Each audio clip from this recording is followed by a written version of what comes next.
Ang mga kaiglesia ni Kristo kapag sila'y sumasamba ay nakahiwalay ang mga babae at mga lalaki.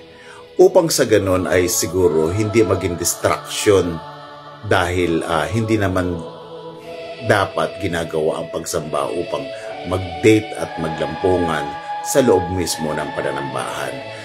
At makikita mo na ang kanilang mga kasuotan ay formal. Ang mga babae ay nakabestida at ang mga lalaki naman ay nakapolo at lahat sila ay mga nakasapatos. Dahil tingin ko ay naiintindihan nila at kilala nila yung Diyos Ama na kanilang sinasamba.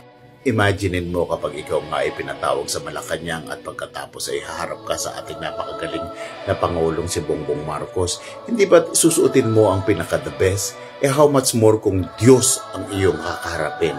Habang sila ay nasa gitna ng pagsamba, wala kang makikita na tatayo-tayo, lalakad-lakad at tilingon-lingon at nagtatawanan. Dahil nga sa kailangang ibigay nila ang isang pagsamba na dapat sa Diyos. Sa tingin ko, tama ang ginagawa ng mga iglesia ni Kristo. Dahil kung ano ang ginagawa mo sa loob ng iyong simbahan, ay dadalin mo yan hanggang sa iyong pag-uwi sa inyong mga tahanan.